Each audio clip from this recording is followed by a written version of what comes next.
Nah,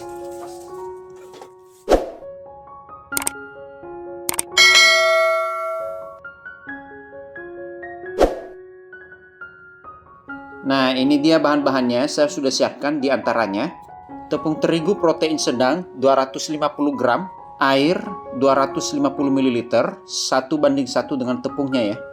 Gula pasir 50 gram, susu bubuk 10 gram. Ini telurnya 1 atau 2, tapi kalau mau pakai 1 nggak apa-apa. Ini soda kue ya, nanti kita pakai 1/4 sendok teh saja. Dan ini ragi instannya, nanti kita pakai sedikit saja, fungsinya hanya untuk melembutkan gluten adonan untuk membantu kerja soda. Nah, sekarang kita ambil airnya, kemudian kita tuang ke dalam wadah yang sudah disiapkan sebelumnya. Dan tambahkan susu bubuknya. Dan sekarang kita ambil raginya, kita ambil sebesar kepala korek api saja, jangan banyak-banyak ya. Kemudian kita aduk-aduk. Dan sekarang kita masukkan tepung terigunya secara bertahap ya, supaya tidak begitu berat ketika kita aduk-aduk. Dan kita aduk lagi.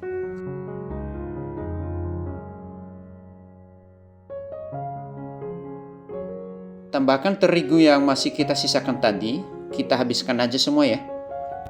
Dan kita aduk-aduk lagi sampai tepung terigu ini bisa tercampur merata dengan air.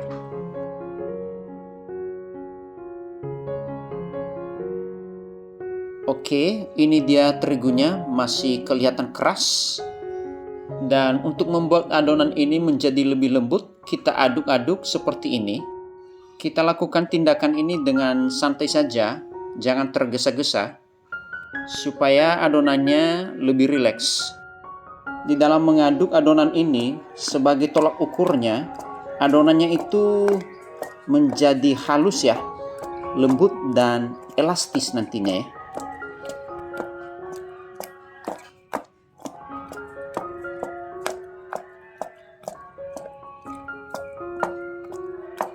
Ini terasa kok di tangan ketika mengadonnya sudah mulai lembut. Nah, ini dia kira-kira seperti ini ya. Nggak terlalu halus banget karena ini belum masuk gulanya ya. Nanti kalau kita masukkan gula, dia pasti akan halus banget. Dan sekarang kita tutup ya. Kita istirahatkan selama 3 jam. Oke, setelah kita istirahatkan selama 3 jam, kita buka. Dan kita lihat adonannya seperti ini ya. Lebih rileks lagi dia setelah kita istirahatkan. Kemudian sekarang kita akan tambahkan gula pasir, kemudian 2 butir kuning telur, dan soda kue 1/4 sendok teh. Tambahkan air sedikit, kira-kira 2 sendok makan, hanya untuk melarutkan sodanya supaya tidak menggumpal.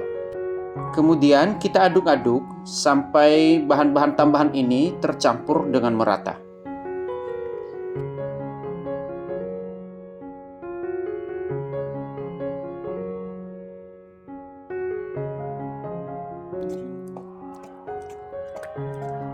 Adonannya kelihatannya masih terlalu kental ya. Nih. Dan kita tambahkan sedikit lagi air supaya adonannya lebih lembut dikit lagi.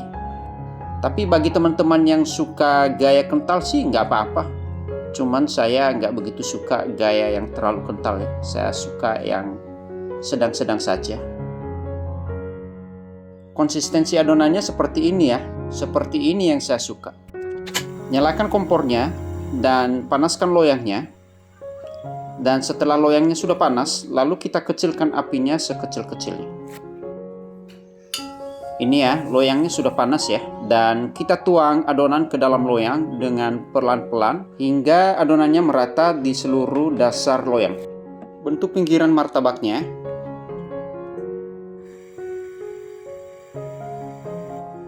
Dan besarkan kembali apinya. Tunggu beberapa saat sambil kita memantau tingkat kematangannya. Di dalam pembuatan martabak ini memang gampang-gampang susah ya. Walaupun sudah sesuai dengan resep dan tekniknya semua, tapi terkadang juga masih belum berhasil. Kalau menurut anjuran saya sih, selalu lakukan dengan cara repetisi. Nanti lama-kelamaan tahu kekurangannya dan bisa mengatasinya sendiri. Baiklah, kalau gelembung-gelembungnya sudah hampir merata di seluruh permukaan martabaknya. Nah, sekarang kita taburkan gula ya. Taburkan gula pasirnya dengan merata.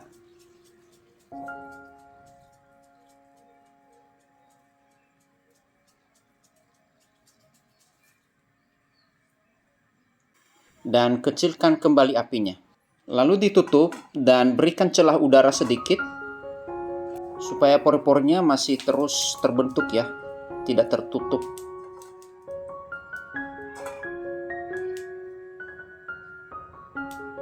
Kalau kira-kira hampir seluruh porinya sudah terbuka semuanya, lalu kita tutup full ya.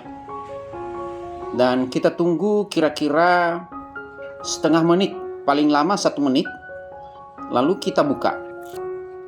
Dan kalau martabaknya sudah matang dengan tanda permukaannya kering dan tidak berair lagi, segera kita angkat dari loyang.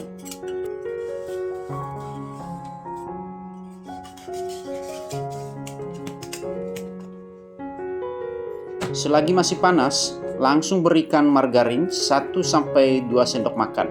Supaya margarinnya itu meleleh dan meresap sampai ke dasar martabak, sehingga kulit bagian luarnya itu menjadi lembut, tidak jadi alotnya. Karena tadinya waktu kita panggang langsung bersentuhan dengan loyang dan kena panas terus-menerus. Segera kita tutup kira-kira setengah sampai 1 menit. Potong bagian tengah martabaknya.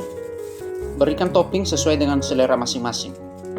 Nah, pemberian topping ini hal yang paling gampang lah ya. Tidak perlu aturan-aturan, apapun yang Anda suka ya sah-sah saja ya.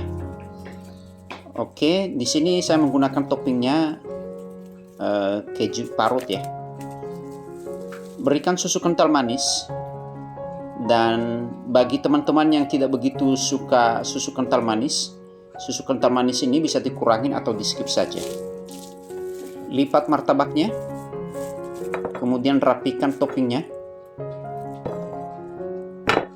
dan poles bagian luar martabaknya dengan margarin lagi. Ini menambah kelembutan martabaknya ya, dan membuat martabaknya tambah lezat. Bentar ya, saya akan putar martabaknya supaya lebih jelas di kamera. Nah, ini dia ya martabaknya, seratnya bagus banget ya, tersusun dengan rapi ya. Seratnya halus dan padat. Sekarang kita akan potong. Di dalam pemotongan martabak ini dipastikan pisaunya benar-benar tajam ya. Soalnya kalau tidak tajam, hasilnya kurang rapi dan belepotan. Dan sudah siap untuk dibungkus atau disajikan. Oke, demikianlah cara pembuatan martabak dagangan ya. Dan jangan lupa ya, like, comment, share, dan subscribe. Sampai jumpa di video-video berikutnya.